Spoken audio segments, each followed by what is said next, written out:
Tonight I'm going to share 4 terrifying stories. Some of them are true, others are not. But here's the thing. When you're alone in the dark, does it really matter? These stories come from people who swear what they experienced was real, and from tales that feel too disturbing to be made up.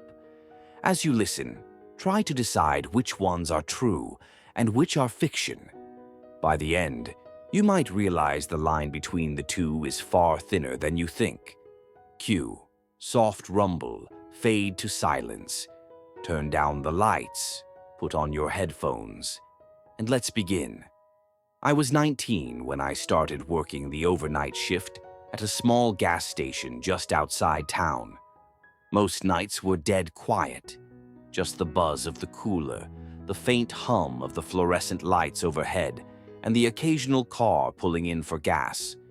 But one night, around 2:30 a.m., a man walked in.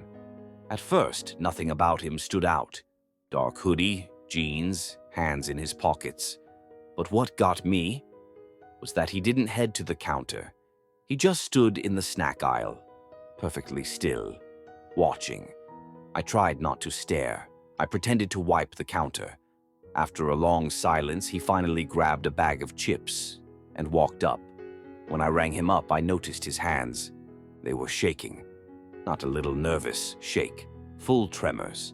Then he leaned in, too close, and whispered, "Do you lock the doors at night?" I froze. Something in his tone wasn't curious. It was testing me. I lied. I told him, "Yes, always." He stared for a moment, then gave me this slow, unsettling smile, and walked out. The second that glass door shut, I rushed over and locked it. 10 minutes later, I heard someone pulling at the door. It was him, both hands gripping the handle, yanking, shaking it so hard I thought the glass might break. I grabbed the phone, ready to dial 911, but before I could, headlights swept across the parking lot. A car pulled in for gas. The man let go and sprinted into the darkness. My hands shook as I called the police, but by the time they arrived, he was gone. The next morning, my manager told me another gas station in the next county was robbed that same night by a man in a hoodie, and the cashier there wasn't as lucky. When I was a kid, there was an old house deep in the woods. Everyone in town knew it. Everyone also knew something was wrong with it. The windows were always boarded, the paint peeled in long strips, and even in summer, the grass around it was dead. One summer evening, my friends dared me to go inside. We were 12, full of that mix of fear and courage kids always have. So we pushed the door open. It groaned on rusted hinges. The smell hit us first, mold, dust, and something sour. The floor creaked with every step. Our flashlights cut across peeling wallpaper, broken furniture, and cobwebs thick enough to look like curtains. Then we found it. On a couch in the middle of the living room sat a dusty photo album. One of my friends picked it up, laughing nervously, but when he opened it, he froze. The pictures inside weren't old family photos. They were of us, our neighborhood, our schoolyard, even my little sister in the front yard. Every single photo, taken from a distance, from hidden places. We dropped the album and ran. I swear the air in the house felt colder as we scrambled for the door, but before I made it out, I glanced back at the staircase. There was someone standing there, perfectly still, watching. The next year, the house burned down. No one knows how, and no one ever found out who lived there last. Some say it was empty, but others think someone didn't want their secrets discovered. I live in a small rural town. No street lights, no traffic after dark, just endless rows of trees. About a year ago, I noticed something strange. Every few nights, around 1 a.m., I'd see someone walking down my road, slowly, quietly, always heading toward the woods. And they never came back. At first, I thought it was a neighbor, but when I asked around, everyone swore they'd never seen anyone. So one night, I stayed awake. I sat on my porch with the lights off, and just past 1 a.m., I saw them again. A tall figure, shuffling steps, arms slightly bent, swinging unnaturally.